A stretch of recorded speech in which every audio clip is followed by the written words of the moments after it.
Dobré ráno všetkým. Ďakujem krásne hudobníkom, že nás viedli chválami. Vedúca chvále na sabatikále a všetko ide krásne, dobre, môžeš si predĺžiť ten sabatikál. Tak sa veľmi tešíme, ďakujeme. A my budeme pokračovať sériou kázní novou. Ruku hore, že ktorí ste vedeli, že dneska je prvá adventná nedeľa. Že ste si to normálne... Super. Mne to trvalo, a preto aj tá séria až tak dosť neskoro sa vytvorila, ale prišli sme s novou sériou, ktorú sme nazvali Spievaj duša moja a budeme sa pozerať do 4 piesní, ktoré zaznamenal evanjelista Lukáš. Lukáš píše svoje evanjelium, aby sme poznali, aby sme si boli uistení o tom, čo sa stalo v súvislosti s Ježišom. A píše o tom, aby sme poznali, ale predsa ako jediný evanjelista nám dáva 4 piesne, také vianočné, 4 koledy, lebo verím, že to je preto, lebo túži, aby sme nielen poznali našou hlavou, ale aby naša duša sa pripojila k tomu, aby náš duch jasal z tej veľkej správy o tom, že Boh prišiel na tento svet, aby rozospieval naše srdcia. Tak budeme sa teraz najbližšie 4 nedele pozerať do 4 týchto kolied, 4 piesní. Dneska bude prvá, z latinčiny známa Magnifikát a je to z Lukášovho evanjelia, 1. kapitola od 45. 6. verša a príde nám to čítať Janka Hučková. Takže budeme čítať z Lukáša 1. kapitoly od 46. verša. Velebí moja duša Pána a môj duch zajasal v Bohu, mojom Spasiteľovi, lebo zhliadol na poníženosť svojej služobnice. Hľa, odteraz ma budú blahoslaviť všetky pokolenia, pretože veľké veci mi urobil ten, ktorý je mocný, a sveté je jeho meno. A jeho milosrdenstvo je z pokolenia na pokolenie s tými, čo sa ho boja. Prejavil silu svojim ramenom, rozptýlil tých, čo v srdci pyšne zmýšľajú. Mocnárov zosadil z trónov a povýšil ponížených. Hladných nasítil dobrotami, bohatých prepustil na prázdno. Ujal sa Izraela, svojho služobníka, lebo pamätá na milosrdenstvo, ako sľúbil našim otcom, Abrahámovi a jeho potomstvu na veky. Takže prvá adventná nedeľa. Prichádza čas Vianoc a okrem iného tieto sviatky sú charakteristické koledami. Spievame, počúvame v obchodoch, na námestí pod stromčekom, počúvame koledy, ktoré nám majú pomôcť trošku sa zastaviť v tejto uponáhľanej dobe, zastaviť, vnímať to, čo sa deje, vnímať tú veľkú udalosť, že Boh prišiel na zem ako človek, aby nás zachránil. No a my sa ideme teraz pozrieť do koledy, do prvej koledy, ktorá vznikla ešte niekoľko mesiacov predtým, ako sa to dieťa, ako sa Ježiš narodil, ešte bol v bruchu Márii. Ideme sa pozrieť o tejto piesne. A piesne majú moc. Piesne majú moc. Nie jedna revolúcia vo svete bola spustená a oživená práve piesňou, nejakou hymnou. Keď som sa narodil pred 36 rokmi, v tento deň, tak november 89 všetci Slováci a Česi spievali pieseň Sľúbili sme si lásku. Sa stala hymnou dnešnej revolúcie. Všetci spievame, fanúšikovia, ktorí idú na hokej alebo futbal, skandujú hymny. Mamičky spievajú úspavanky deťom na rôznych protestoch. A keď si sa nikde nenašiel, tak určite si spievaš vo vani, keď ťa nikto nepočuje a nevidí. Ale piesne majú moc. Pomáhajú nám vyjadriť naše radosti, naše zlyhania, naše ťažkosti. No a my sa budeme pozerať do Máriinej piesne, ktorá je plná radosti. Je to radostná pieseň. Je to radostná pieseň preto, lebo Mária si uvedomuje, čo Boh pre ňu a i pre nás urobil. Tak tá otázka je, že pre nás všetkých, že z čoho sa tak veľmi tá Mária teší?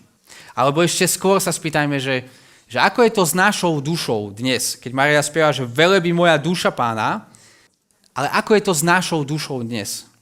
spieva či stoná, sa teší alebo plače.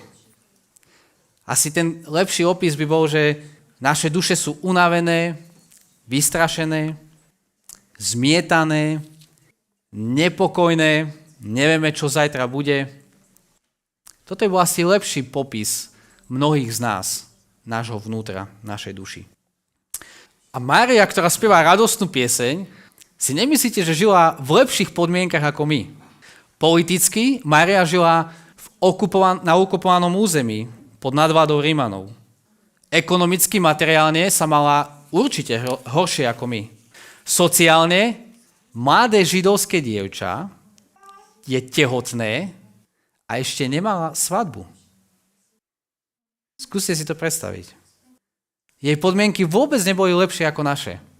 A predsa sa niečo stalo, čo rozospievalo jej dušu a premenilo jej telo v tanec. Boh urobil niečo v jej živote, aj v živote našom, v živote Božieho ľudu, niečo, čo musí rozospievať aj naše duše dnes. Tak skúsme dneska, že spomaliť, skúsme sa započúvať do tejto piesni a skúsme možno, že spievať s ňou, spievať s autorkou tejto piesne. A ako každá pieseň, aj Máriina pieseň, má svoju štruktúru, má prvý verš, ktorý sa zameriava na to, čo Boh urobil pre ňu. Tam vidíte, môžeš dať späť ešte? Tam vidíte tie zámená, že ja, mňa, mne a tak ďalej. Potom je druhý verš, kedy podobnú myšlienku prenáša, sa to tak oddiali sa kamera, nielen na Máriu, ale na všetkých, na celý Boží ľud. A už je to v množnom čísle. No a refrén je Božie milosrdenstvo. Že prečo sa toto deje? Kvôli Božiemu milosrdenstvu, že Boh je milosrdný. Tak sa poďme pozrieť na túto pieseň, na slova tejto piesne. Prvý verš, druhý verš i refrén. Prvý verš. Najprv Mária spieva o tom, že Boh sa zmiloval nad ňou, nad mladou židovkou. Spieva: Velebí moja duša Pána, môj duch zajasal v Bohu mojom Spasiteľovi, lebo zhliadol na poníženosť svojej služobnice. A hľa, odteraz ma budú blahoslaviť všetky pokolenia, pretože veľké veci mi urobil ten, ktorý je mocný a sveté je jeho meno a jeho milosrdenstvo je z pokolenia na pokolenie. Predtým, ako povieme, že je to naša pieseň, tak je to Máriina pieseň. Je to veľmi, také 4 rýchle veci chcem povedať tejto piesni. Prvé, že je to osobná pieseň. Je to Máriina pieseň. Spieva o tom, čo ona zažila. Spieva môj Spasiteľ, ktorý zhliadol na svoju služobnicu, na mňa. A teraz ma budú blahosláviť. Je to veľmi osobná pieseň. Lebo v jej bruchu sa rodí Spasiteľ celého sveta. A Mária zažíva obrovské privilegium, že práve ona, ničím si to nezaslúžila, židovské chudobné dievča, môže byť súčasťou tohto veľkého Božieho plánu. Po druhé, naozaj rýchlo, keby tie body kázne boli tak rýchlo ako tieto podbody. Je to radostná pieseň, je to osobná pieseň a je to radostná pieseň. Tú radosť, to sa nedá nevšimnúť. Mária spieva, že velebí môj jazyk, nie, ani moje slova, ale velebí moja duša Pána a môj duch zajasal v Bohu. Mária prežíva hĺbku radosti z toho, čo sa deje pri nej. Velebí, tam to je to latinské slovo magnifikát, z ktorého je tá pieseň magnifikát. Moja duša velebí, môj duch jasá, sa teší. Nielen ústa plné radostných biblických pravd, ale jej duša spieva, sa teší, lebo niečo obrovské sa deje. Tretie, čiže osobná, radostná a tretie, je to teologicky bohatá pieseň.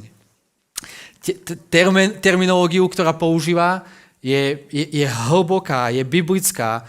Boh, ktorý je mocný, sveté je jeho meno, vyslobodil svoj ľud ramenom. To sú všetko hlboké biblické pravdy, ktoré Mária v tej radosti vyslovuje, ktoré idú z jej úst. Je plná obrazov starozmluvných piesní Hanny zo starej zmluvy, aj Žalmu 113, ktorý sme čítali na začiatku. Mária otvorí ústa v tej radosti a spieva Bibliu.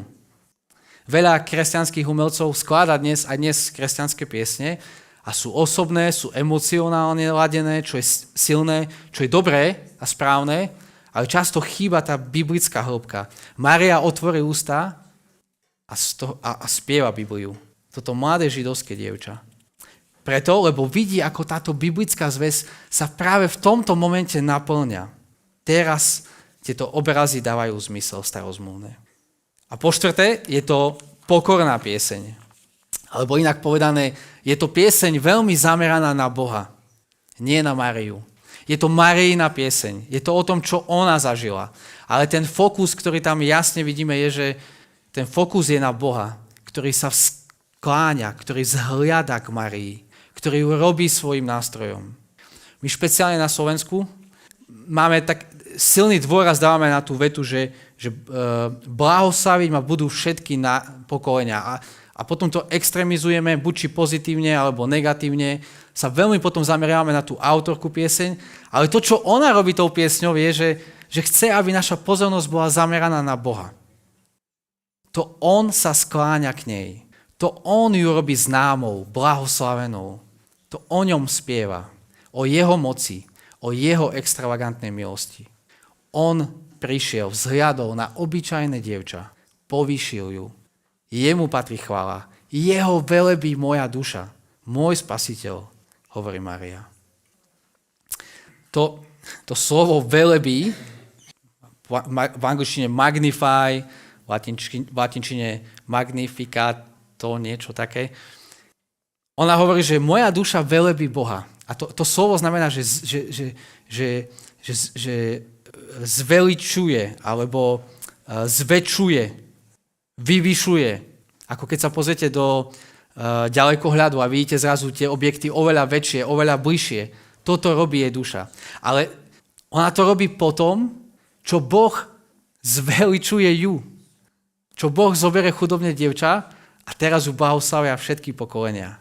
A pretože Boh toto robí pri nej, nezaslúžene, preto ona teraz velebí, zveličuje Boha, svojho Boha. Čiže je to osobná pieseň, je to radostná pieseň, je to biblická pieseň, je to pokorná pieseň.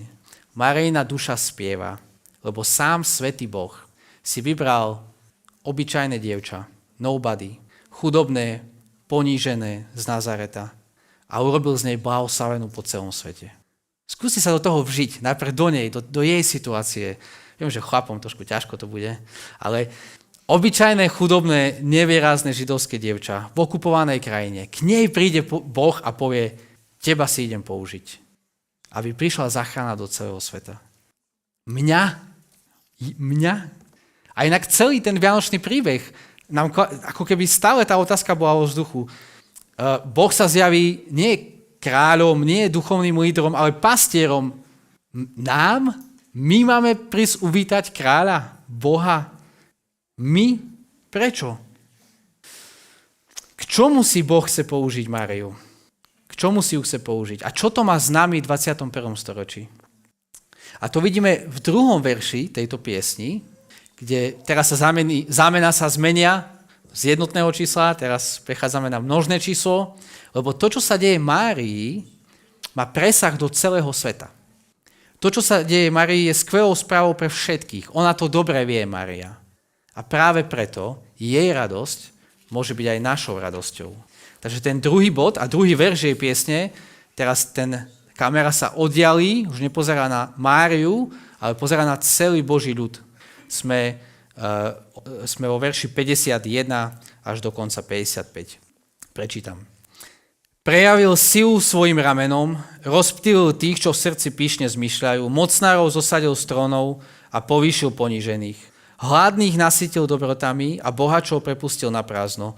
Ujal sa Izraela, svojho služobníka, lebo pamätá na milosrdenstvo, ako sľúbil našim otcom, Abrahamovi a jeho potomstvu na veky. Kamera sa oddialí a teraz je fokus nielen na ňu, ale na celý Boží ľud. Toto sa týka všetkých ľudí, čo sa teraz deje. Mária rozumie, že to zázračné počatie v jej vnútri sa netýka len jej, ale je súčasťou Božieho plánu pre celý Boží ľud. A tá téma ostáva rovnaká. Tak ako Mária hovorí, že ja ponížená, Boh ma povýšil, to isté sa deje aj s Izraelom. Boh sa ujal Izraela, svojho služobníka, verš 54. Mocnárov zosadil z trónu a tých chudobných, hladných povýšil. Úplne prevrátil tú ľudskú ekonomiku fungovania vecí. Tá pieseň Marína nie je len o tom, že ona bude mamička a sa teší z toho, ako keď dve tehotné ženy sa zdieľajú o tom, že sú tehotné a že budú mamičky. Tá radosť je oveľa väčšia. Tá radosť je, že Boh prichádza pre svoj ľud. Nielen pre židovské dievča, ktoré nikto vtedy nepoznal, ale prišiel pre svoj utlačaný, maličký, krehučký, hriešný ľud. Boh prichádza na svet, prichádza zachrániť svoj ľud. Boh vzhliadol na Mariu a vzhliadol na teba, na mňa. Svätý Boh sa zdal slávy, aby prišiel pre nás. A toto si pripomíname každé Vianoce. Jeden autor, C.S. Lewis, ktorého tu často citujeme, túto pravdu, že Boh prišiel na svet, aby zobral nás k sebe, ilustruje veľmi pekne v jeho knihe a tam píše, že v kresťanskom príbehu Boh zostupuje, aby znova vystúpil. Zostupuje z výšin absolútnej bytosti do času a priestoru, dole do ľudskosti, až na samotné korene a morské dno prírody, ktorú sám stvoril, stvorenstva, ktoré sám stvoril. Ale zostupuje preto, aby sa mohol znova pozdvihnúť a spolu so sebou pozdvihnúť aj zničený svet. A potom hovorí, že predstavte si potapača. Najskôr sa obnaží až na holé telo, potom sa vrhne vzduchom, zmizne so šplechotom, prepada sa zelenou a teplou vodou až do čiernej a studenej, klesá dolu,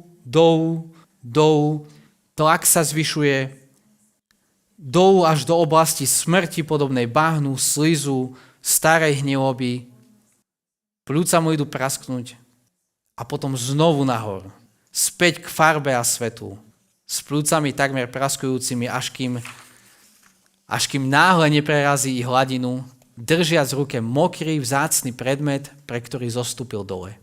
On, aj ten predmet, čo priniesol, sú teraz zafarbení svetlom, do ktorého vystúpil. Tam dole v tme, kde to ležalo bez farby, stratil farbu aj on sám. Krásny obraz. O tom je táto pieseň, aj tento druhý verš Zoom Out. Prišiel do temnoty ľudského hriechu. Pre Máriu i pre nás. Pre teba. Prečo? Aby zobral ten tmavý predmet a vyniesol ho von hore na svetlo. Aby sme opäť mohli žiariť spolu s ním. Preto Mária sa teší. Toto sa teraz deje. Ten druhý verš používa taký starozmluvný jazyk a je takým echom na exodus, na vyslobodenie Božieho ľudu. Hovorí, že mocným ramenom prejavil silu mocným ramenom, čo je obraz z knihy Exodus. V januári uvidíte, keď pôjdeme tú sériu. Je to obraz toho vyslobodenia z Egyptu, kde Boh mocným ramenom zachránil svoj ľud z otroctva v Egypte. O čom Mária spieva? Spieva o tom, že teraz nový exodus prichádza. Prichádza Boh, aby nás znova vyslobodil z otroctva, z tej temnoty tam na morskom dne, ale už nie je otroctvo spôsobené ľuďmi, ale otroctvo nášho hriechu. Prišiel vyslobodiť svoj ľud z hriechu. Tam, kde Mária spieva, že môj spasiteľ ešte veľmi nerozumie úplné dôsledky toho, čo spieva, ale my už pri pohľade na Ježišov kríž môžeme naplno spievať toto. Môj spasiteľ, náš zachránca. A vidíme, z čoho nás zachránil. Ako to Boh ide urobiť? Od verša 52. Takže úplne prevráti hore nohami naše ľudské očakávania. Prevráti ľudské postavenie. Čítame, že hladných nasytí dobrotami 53. Hladní dostanú fajnotky. Bohatých prepustí na prázdno. Nielen, že hladných nasytí. Už to by bolo obrovské. Ale hladných nasytí dobrotami. Prestiera plný stôl. Prišiel, aby slabých povýšil a mocných zosadil z trónu. On sa neriadí Darwinom, že mocnejší prežíva, úplne naopak. A takto vždy fungoval Boh v diele záchrany. A to To je dobre počuť, lebo u nás tí mocní dostávajú ešte väčšiu moc, arogantní sa dostávajú do vedúcich pozícií, ale u Boha to tak nie je. Presne naopak, presne to otáča dole hlavou. Tá Božia ekonomika spásy funguje presne naopak. Už od prvých stránok Biblie vidíme, že toto Boh robí. Že zobere to, čo je slabé, to, čo je menej urodzené, to, čo je neplodné, to, čo by si nikto nevybral. Sme to videli v Žalme 113, že sa skláňa do smetiska a vyťahuje biedného.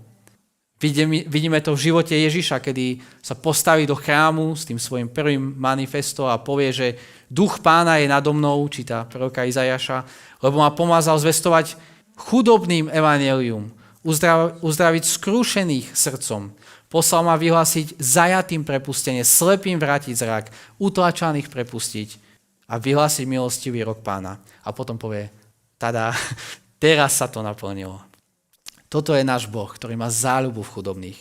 Nie tých, čo povedia, ja nepotrebujem záchranu, ale tých, čo vystierajú prázdne ruky.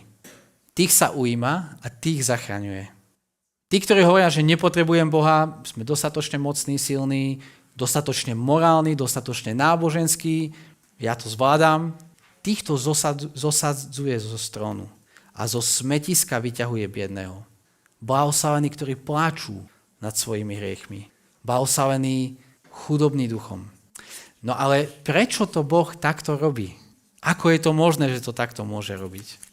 A o tom je ten refrén tejto piesne, ktorý sa opakuje vo verši 50 a 55 a ktorý hovorí o Božom milosrdenstve. To je dôvod, prečo to takto Pán Boh robí.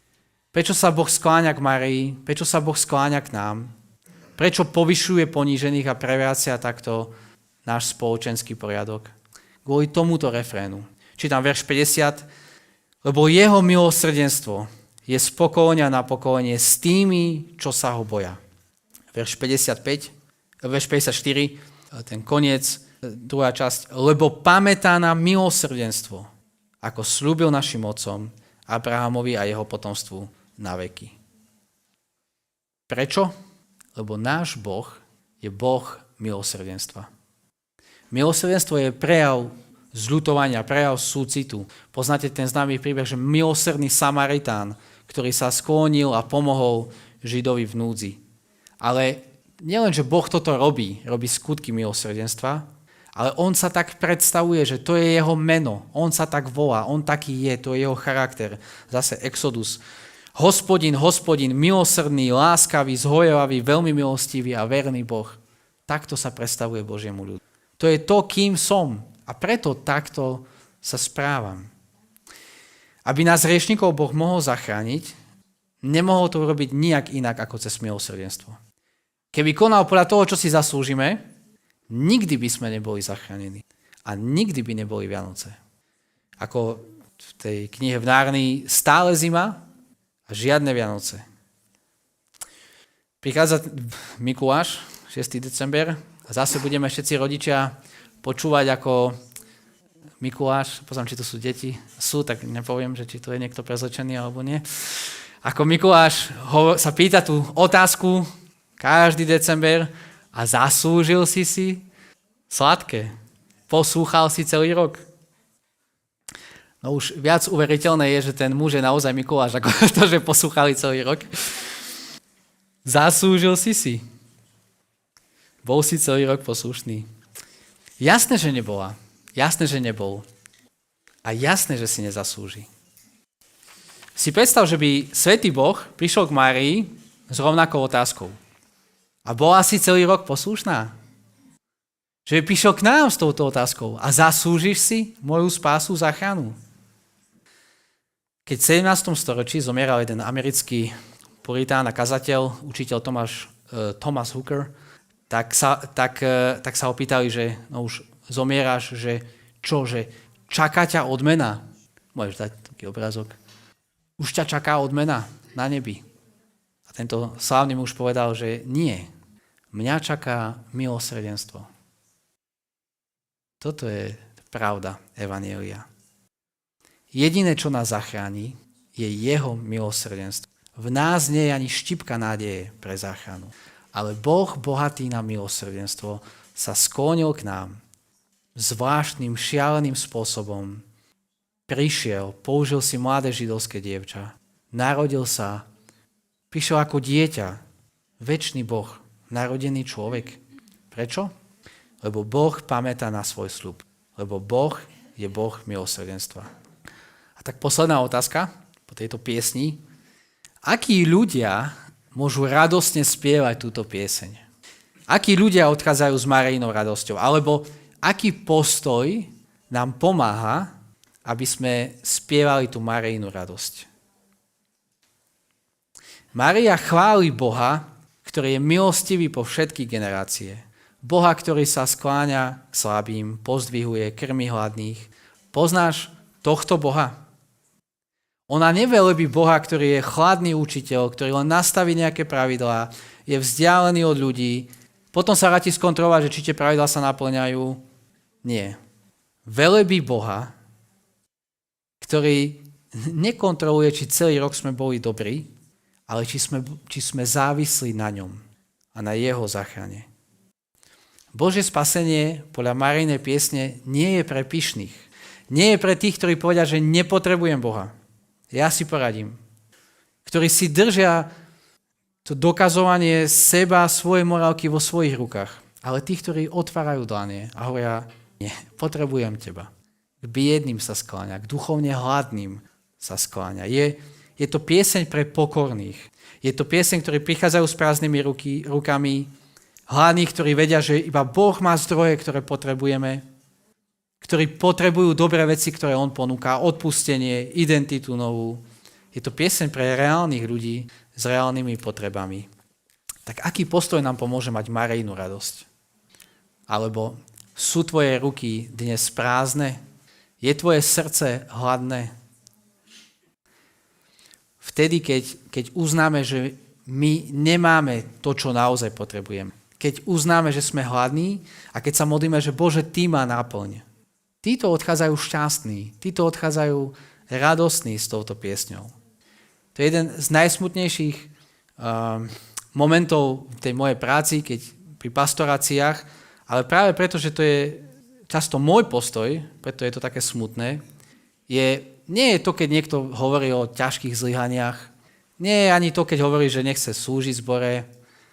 To nie je akože pre mňa až také smutné, ale to najsmutnejšie je, keď sa rozprávam s človekom a vidím tam seba, ktorý nedokáže vidieť svoju biedu, nechce vidieť svoje slepé miesta, nevystiera prázdne ruky, ale naopak si drží to svoje postavenie, svoj status a všetkým naokolo musím dokázať, že som v pohode. Toto je často môj postoj. Preto to je také smutné. Ale preto to je také smutné, lebo ak mne to robí smútok, o čo viac to robí milostivému Bohu smútok a trhá srdce. Tak otvorme i dnes svoje srdce Bohu. Pustíme tie argumenty, svoje dokazovania. Nemusíme presvedčať ostatných, akí správni kresťania sme.